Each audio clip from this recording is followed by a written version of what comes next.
My name is John Herbst, and I run the Eurasia Center at the Atlantic Council. Good morning to those in Washington, good evening to those in Kyiv, and good afternoon to those in Western Europe. We have a wonderful front page event for you today. We have Mr. Oleksii Reznikov, the Defense Minister of Ukraine, who is obviously in the middle of directing Ukraine's efforts to stop Russian aggression in Ukraine. I met the minister when he was the Deputy Prime Minister a couple of years ago, when he was very heavily involved in the negotiations to end the war. Now he is mobilizing Ukraine's valiant and thus far successful defense against this massive Russian invasion. Mr. Reznikov, over to you. Greetings to everyone, and thank you for the options to be here with the auditory. And I would like to thank the Atlantic Council for our cooperation, which is in its third year now. I appreciate the opportunity to present the Ukrainian perspective at your platform. I would like also to thank Ambassador John Herbst, a true friend to Ukraine, for his personal efforts to support our state. My speech has one central thesis. Russia is a terrorist state. Russia has been openly committing acts of state terror against Ukraine. It has killed thousands of our citizens, including women and children. It has been destroying our country. Just the three most notorious missile attacks against the peaceful cities of Ukraine in July: Vinnytsia, Chasiv Yar in Donetsk region, and Sergeyevka in Odessa region, have killed 92, including 5 children. 200 persons were injured. These numbers don't include daily civilian casualties of artillery shelling. At the same time, Russia is state sponsor of global terrorism. It is trying to establish terror as a method of getting things done on the global level. Fear is a terrorist-made instrument. The difference between Ukraine and Russia lies in the fact that Ukrainians want to live in freedom and prosperity. We are building a state based on human rights and freedoms. We went out to Maidan for these values. We are ready to fight and die for them. To the contrary, Russia can only exist as a vertical hierarchy of the terror that feeds on oil, gas, and human blood. Therefore, the war in Ukraine cannot be stopped by territorial consciences. Moscow has no interest in any particular chunk of Ukrainian land and any particular city or a branch of economy. The Kremlin wants us to change our way of life. It wants us to betray our values. It wants us to cower in terror, because terror is the source of the Kremlin's power within Russia itself. Moreover, the war cannot be contained in Ukraine. The Russian authorities have repeated this many times. I would like to remind you that late last year, Russia issued threats not against Ukraine, but against the West, against the NATO, against Europe. Russia wants the democratic and successful West is its alternative goal. Undermining the NATO and the EU is the Kremlin's goal, and it's ready to do so from within or from without. There is no line in Ukraine, or broadly speaking in Europe, where Russia would stop on its own free will. It can only be stopped by mounting resistance. From this perspective, Russia as a terrorist state poses a problem for the whole world. Today, the Kremlin is routinely committing war crimes in Ukraine. It is abducting, looting, raping, and killing. Simultaneously, Russia has used other instruments of terror. Food. At the G20 meeting, Joseph Borrell has openly said that the Kremlin is using grain as a weapon. Energy sources. Russia is blackmailing other states within cutting off access to its resources and blocking alternative sources of oil in Kazakhstan and other countries. migrants. The Kremlin has been weaponizing migrants since 2015. It has also directed streams of migrants towards the Baltic states through Belarus in 2021. Nuclear energy. Russia was the first state in history to perpetrate armed seizures of nuclear power plants. Russia has been holding hostage the staff of Zaporizhzhia nuclear power plant, the largest nuclear power plant in Europe, for almost 5 months now. They have recently killed a plant worker, blackmail with the nuclear weapons. The Kremlin's propaganda workers on Russian federal TV channels have been openly discussing the possibility of a nuclear strike with a NATO country as one of its possible targets. To accomplish its military goals, the Kremlin has been using other states, primarily Belarus, as a proxies.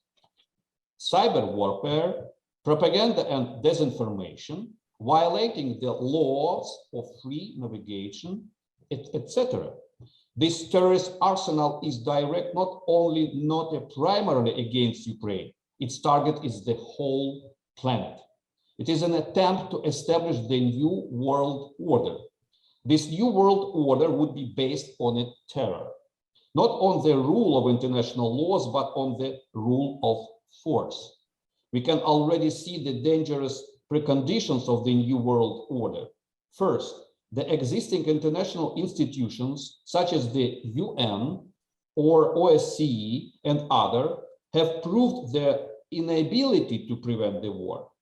The instruments don't function when a permanent member of the UN Security Council and a co-founder of the post-World War, Second World War order is acting like a global terrorist. Second, this order may be attractive to the other tyrants. They might take instruments from the Russian playbook to meet their own goals. Third, the democratic world is slow in its response.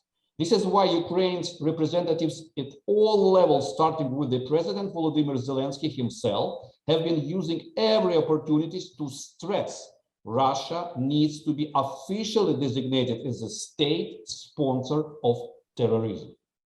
The Kremlin needs to be seen as the leader of the global terrorism and treated accordingly. As a lawyer, I am certain that we have more than enough formal reasons to do so. Russia has been financing terrorist organizations such as the Wagner Group. It has created the terrorist hubs of the so-called Lugansk and Donetsk People Republics. The Kremlin is giving direct orders to the terrorist hordes in military uniforms under the control to slaughter Ukrainian children, to destroy hospitals, schools, and grain silos, to burn the crops.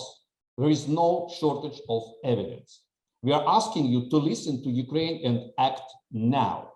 We have been warning our partners about everything that has come to pass.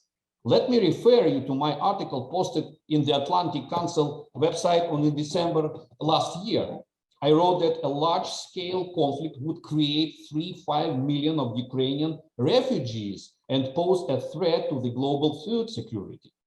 I have also noted that Ukraine would fight regardless or whether our Western partners decide to use preventative measures against the Kremlin or not, to extend assistance to Ukraine or not. We are much stronger now than we have been in 2014. My predictions came true down to this time. Western analysis predicted that Kyiv would fall within 3 days, that Ukraine would fall within 10 days, and that a pro-Russian regime would be installed. Despite these predictions, the armed forces of Ukraine and the entire Ukrainian nation have been fighting for almost 5 months now. I am certain that this war could have been prevented if Ukraine and Georgia has received NATO membership action plan status in 2008. Russia could have been stopped after it attacked on Georgia in 2008 or after its occupation of Crimea in the spring of 2014. Russia could have and should have been stopped when it seized the Sea of Azov and began its creeping occupation of the Black Sea, when it turned Belarus and base for further attacks. Instead, we were told not to provoke Putin. The war could have been prevented as late as the winter of 2021 or 22, and the global community introduced the sanctions that we have been asking for, the very sanctions that have been introduced now. Also, if Ukraine got the weapons that we began to receive after February 24, prior to that, men and women in high places have been telling me personally that that was impossible. Now, there is a war raging in Europe on the scale unseen in the last 80 years. Therefore, we're asking you to hear out our recipe. First, there is no need to fear. Russia has to be defeated on the battlefield. Ukraine has proved that this is possible.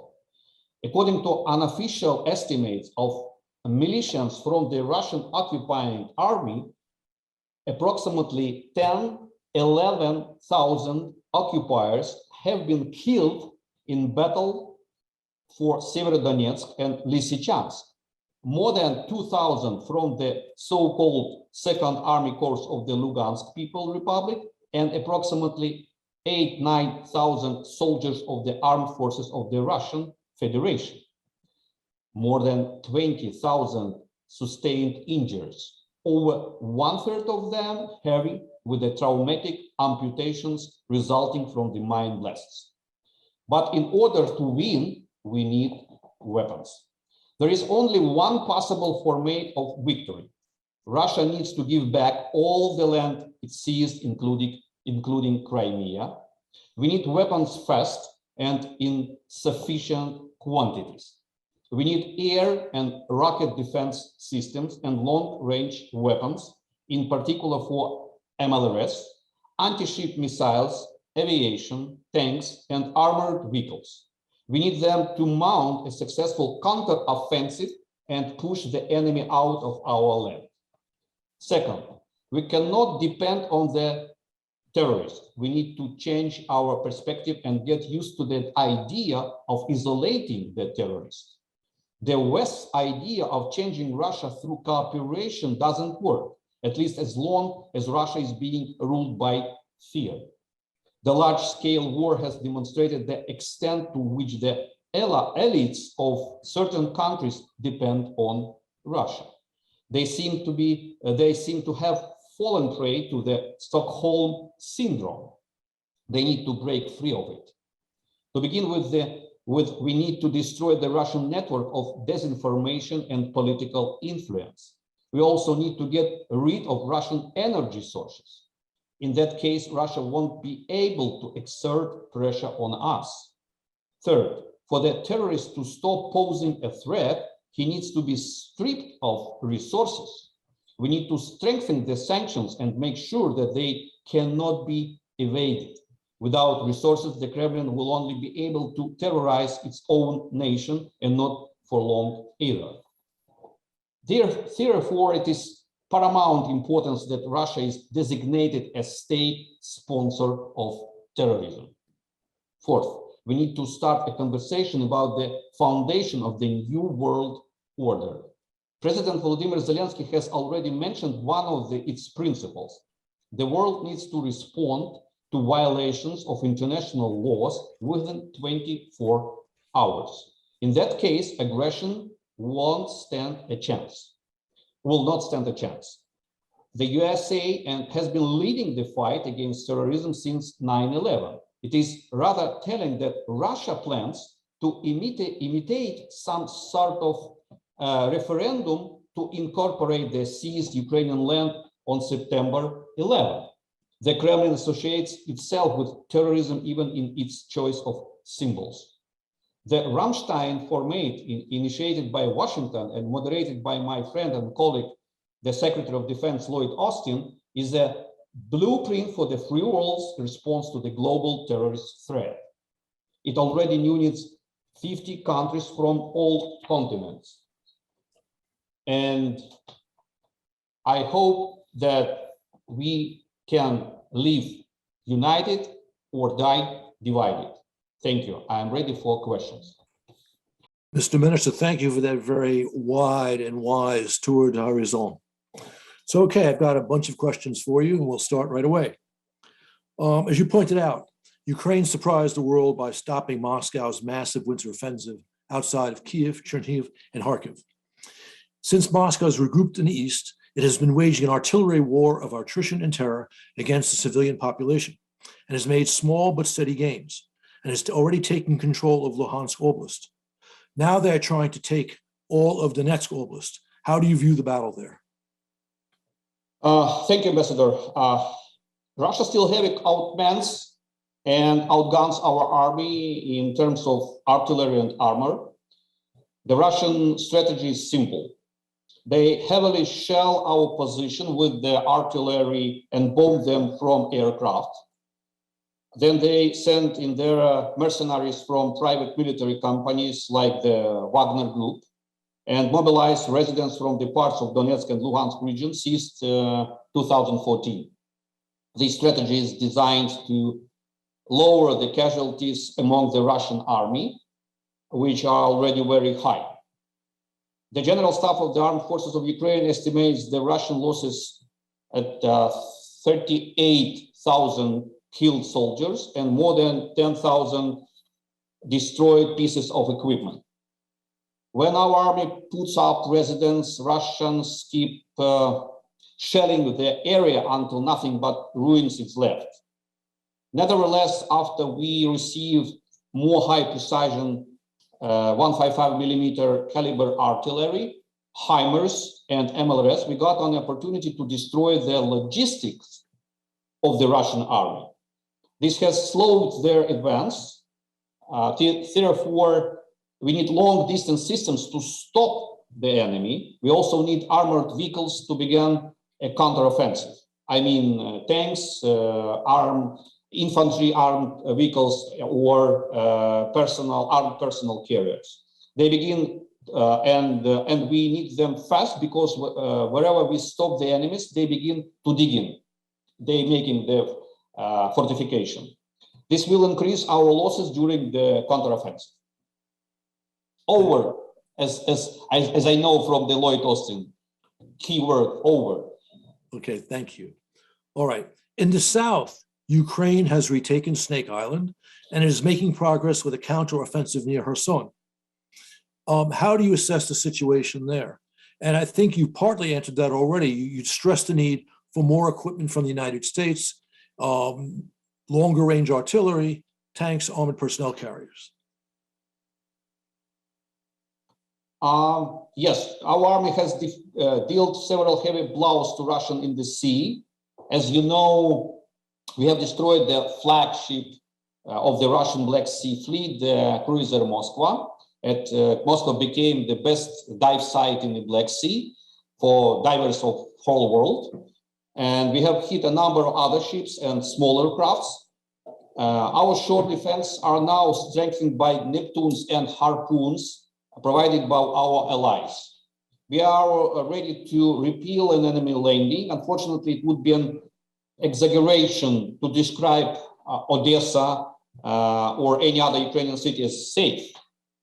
Russians are hitting peaceful cities with the missiles, destroying residential buildings and the hospitals, kindergartens, schools. Our air defense successfully intercepts some rockets, but some still hit, killing Ukrainians, people and citizens.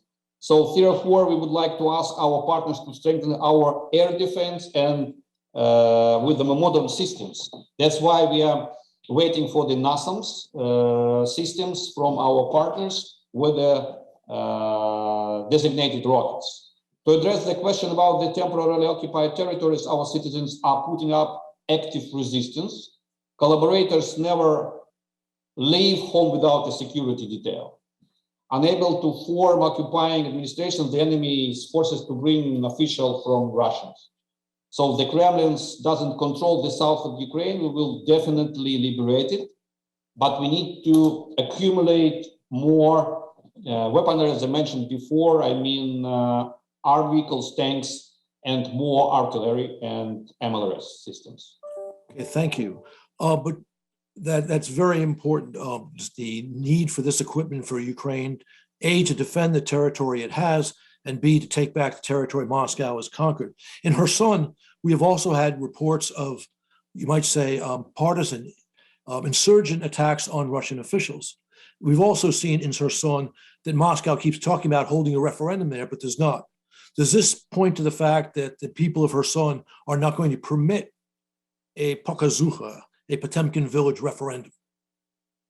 As I mentioned before, that they will try to do it in 11 of September. Right. So that's why I mentioned it's with the 9/11. Right. But I hope that Ukrainians will be staying at home on this day. But let's keep fingers crossed. Who knows? Probably it will be a liberated city on this moment. Okay. Yes, indeed. Okay. Moscow does have this massive advantage in artillery, armor, aircraft, and missiles. How has this affected your actual military operations? You've stressed the need for all these things from us, but how has the disproportionate favoring of the Russians in this affected your operations? It's a good question, Ambassador. So while this is true, our soldiers are highly professional and motivated. For example, the media attention has recently been, I think, repeated to the young man who is just 19. Since February 24, he has shot down 5 Russian planes and 1 cruise missile within the Soviet era SM Igla. That's it. It's a special equipment, but very old-fashioned. He was awarded with the Gold Star Order of the Hero of Ukraine. And Russia's advantage in artillery causes heavy damages and many casualties. But we are learning to lead effective counter-battery fire with the equipment and the weapons we receive from our partners. I mean, ITPQ Raiders and 155mm calibers artillery, different styles. It means M777, Caesar, Crab, Panzerhaubitze 2000, Susanna, Bogdana, and etc. And so we need, but to be more effective, we need long range and high precision weapons and UAVs, because that's why I explained to my partners and colleagues in Ramstein format that we need organic unit. If we get only artillery, it will be not enough. We need artillery plus UAV for reconnaissance and to arrange precise shooting against the enemy. So we are actively employing maneuver defense tactics, and we will get our land back, I'm sure. So, and for us, saving lives of our people is of crucial importance now. That's why we using HIMARS systems precisely like a scalpel of a doctor, surgeon, because we will not use the Russian strategy, how we call mid-grader. So we will not use mid-grader against mid-grader. We discussed it with my colleagues Ben Wallace and Lloyd Austin also, and that's why I'm absolutely sure that we will use another kind of tactics against the Russians. Okay.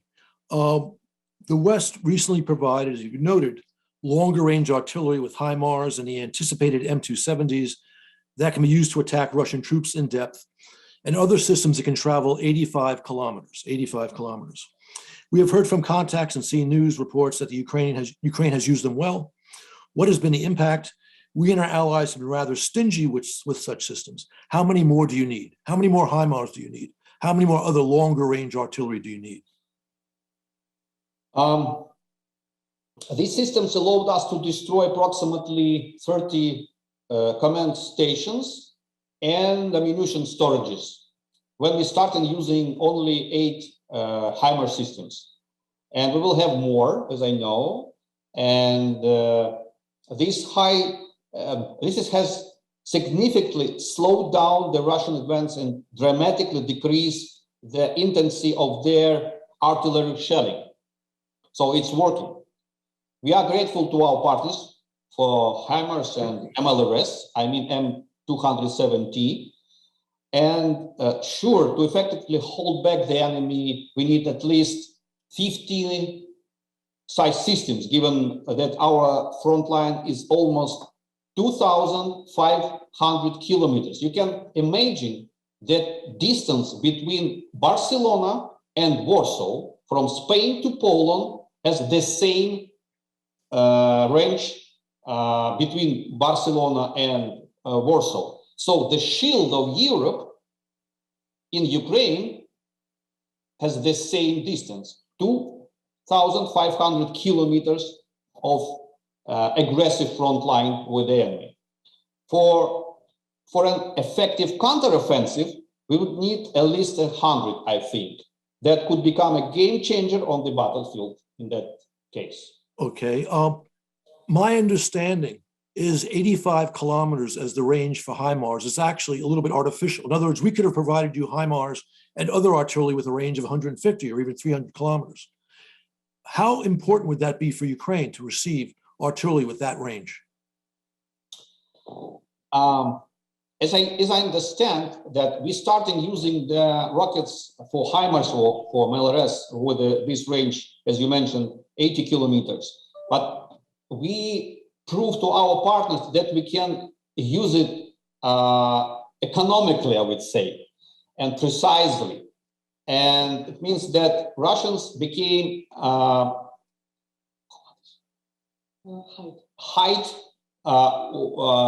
deeply far from our positions. That's why we need to have with the long range rockets more than 150 kilometers to hit them and to be more effective. So because long range systems would allow us to completely destroy the logistic and rapidly cut off the Russian arm from its support. That's why I use the idea or theory that we don't need the strategy of mid-grader. Correct. In fact, let me just make one point here. I think the Biden administration's approach to the Russian aggression in Ukraine is basically sound, but they've implemented it in a very slow way and a very timid way. And that's why instead of giving you all the HIMARS you need and the longer ranges, they parcel it out in very small dosages. But another issue which has come up, there was a report in the Financial Times that cited European officials about concerns that Western provided weapons to Ukraine were or might at least be diverted to the black market. That same article quoted a senior US official to the effect that there was no evidence that this was in fact occurring. What steps are you taking to ensure the secure and prompt delivery of this equipment to the front where it is most needed? Ambassador, I believe that this concern is artificially engineered. Since day one, we have worked in close cooperation with our partners to ensure full transparency. Additionally, approximately 3 months ago, I officially addressed to the states providing us with the weapons, including through the Rammstein platform also as well, and offered that they send their monitoring mission to Ukraine. And several countries have done so. We are now actively implementing the LogFast, it's the name of the system, logistic tools used by the NATO.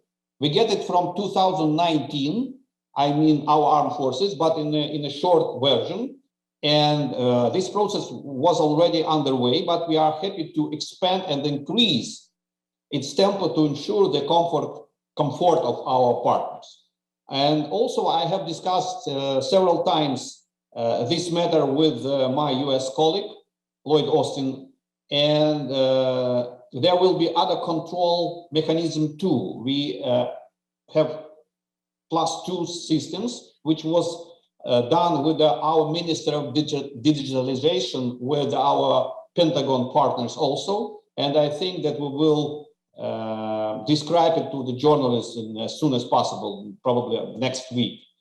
So Ukraine is invested in ensuring control and transparency. This is in our best interest, because we need to survive, not to smuggling or make a business with a weapon. I agree with you that this is an artificial issue which has been raised by people who don't understand that the United States has a vital interest in helping Ukraine defeat Putin in Russia. Okay, there are some self-identified foreign policy realists in the United States, in Europe, who claim that Ukraine has no chance of defeating the Kremlin and it must concede Moscow more territory to reach peace via negotiations. These same so-called realists never mention that according to British intelligence, Russia has forcibly transferred 2.5 million Ukrainians to Russia through quote-unquote filtration camps. And of course, that Moscow is conducting a war of war crimes. So again, how do you answer those who claim Ukraine cannot possibly win? As I have said previously, Russia has no interest in gaining more territory. It is interested to destroying Ukraine completely. We have already tried peace negotiations with the Russians, and as you know, I was a member of Ukrainian delegation more than two years in Minsk platform and Normandy also. Their assurances are not worth the paper they are written on. They need to be defeated. Only after that would they be open to a serious conversation. We have liberated already more than 1,000 towns and villages that the enemy has seized at first. We need to liberate more than 2,500 more small villages and small cities. Russia can definitely be defeated. Ukraine has already showed how it can be done. And now everything depends on the extent to which the free world is ready to support us. If we receive enough weapons in time, we will liberate our land. General Mark Milley used this word in the first Rammstein, in real Rammstein. He mentioned time. Timing is very important for Ukraine. So, you know, as I mentioned before, our people are highly motivated, which is the opposite of what we see from the Russian army. The state of the Russian army is deteriorating, I would say. Their allied troops have suffered staggering losses. I don't even know if they'll have enough paratroopers to dive into fountains on the paratroopers' day. You know, it's a Soviet habit to dive to the fountains from there. So any calls for Ukraine to accept their reality is a Russian narrative that we reject. We will reject it. Okay.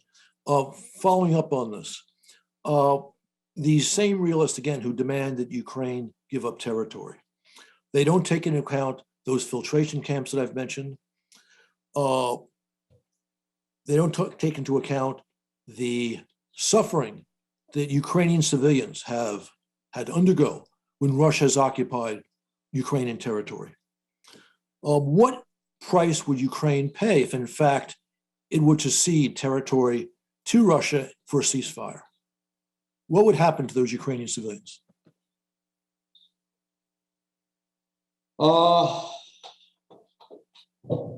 I think that, as I mentioned before, that we can discuss the negotiation plan only then we will go to the border on a moment of 24 February of this year.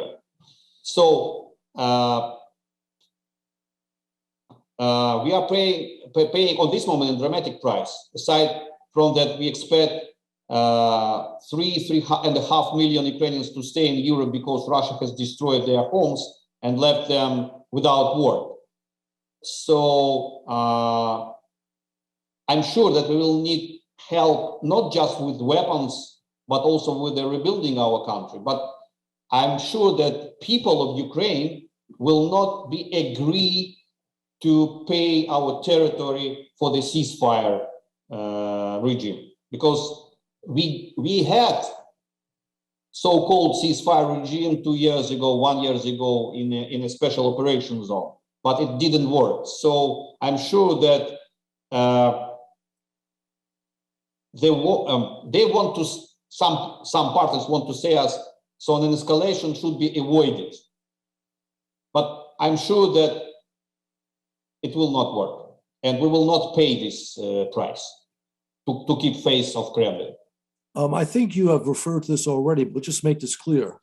Do you think, in fact, if you were to agree to a ceasefire, that would actually mean an end to the war? Or do you think Moscow's aims, as you've already said, is to destroy Ukraine? I'm sure that Moscow will use an idea of ceasefire just for refreshing their armed forces and continue their movement across our country. So the ceasefire regime could be used only if it will be understandable and comprehended architecture of security for Ukraine with our partners, and we will sit on one table with our partners on our side. For example, we will see you together with you what it will be in the Black Sea. I mean, the project of the open seaport in the Black Sea of Ukraine to deliver grain, sunflower oil, corn, and seeds to the open world, to the Bosphorus Channel, for example. All right, you've just raised an very important issue, which is the Russian blockade of Ukrainian ports, your inability to export grain, and the fact that this is going to create at least malnourishment, if not starvation, in the global South. What, in your mind, should the United States, our NATO allies, be doing about this? You have these negotiations going on now with Turkey and Russia. There have been some indications of positive statements coming from the Russian side in those negotiations. What is your impression? As I told you before, that I was a member of Ukrainian delegation more than 2 years with Russians, so I still don't believe Russians. But I hope that the UN mandate, UN umbrella in this process with our Turkey partners, because Turkey is our neighbor in the Black Sea region, it's a chance. It's a chance to deblocate our northwest part of Black Sea and use the seashore line from Ukraine via Romania and Bulgaria to the Bosphorus and to convey our grain to the Egypt or to the other countries.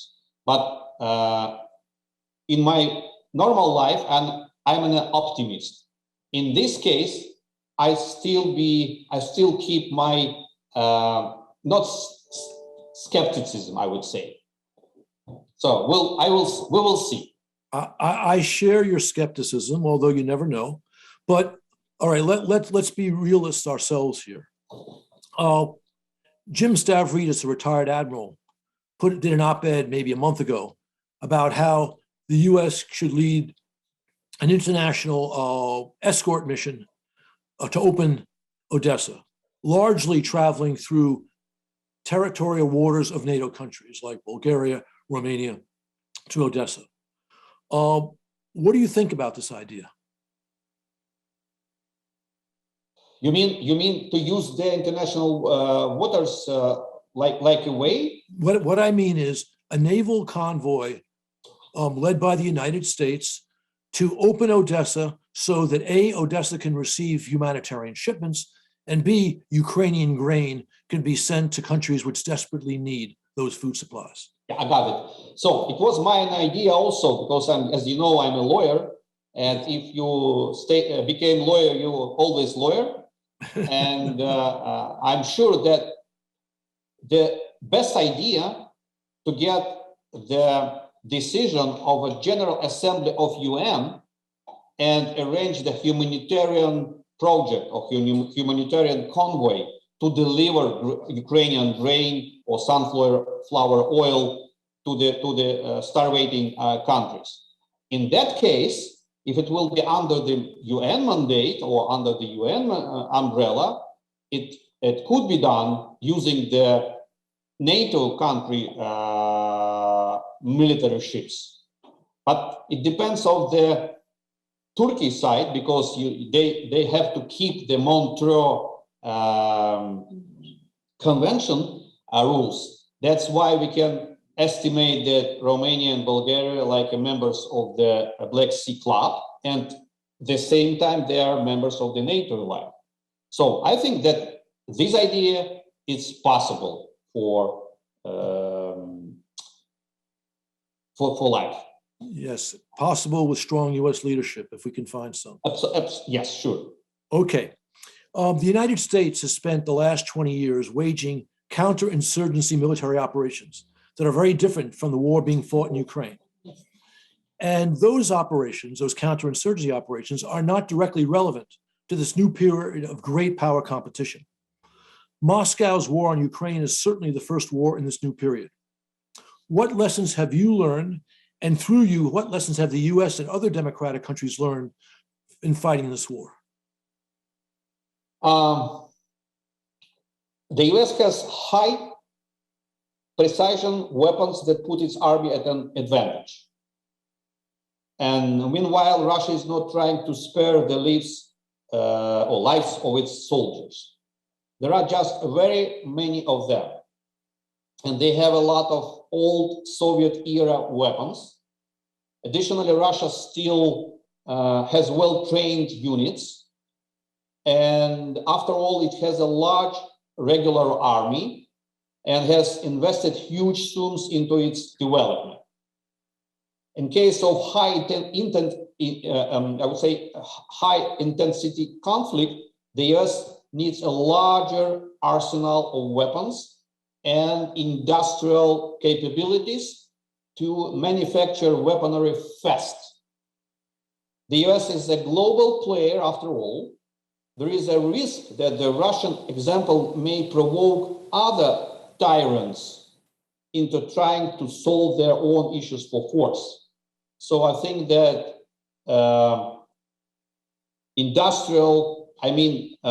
weaponry industrial should be understanding and starting the new program to rebuild the capabilities to fill warehouses, to fill storages of civilized countries. That's my assumption. Okay, thank you. Ukraine has done some remarkable things since this February offensive began with its own equipment and with Western equipment. You already mentioned the fact you took out the Russian Black Sea flagship, the Moskva. You've shown us a great deal in the use of weapons in different ways. Are you getting any feedback from the US, other Western militaries, or for that matter, American and Western arms producers on the innovative ways that you are using these weapons? In other words, are there lessons learned regarding Western equipment that you are providing? I have often said that Ukraine is now essentially a testing ground. Many weapons are now getting tested in the field in the real conditions of the battle against the Russian army, which has plenty of modern systems of its own. So it has electronic warfare and signals intelligence tools, air defenses, cruise missiles and ballistic missiles, among other equipment.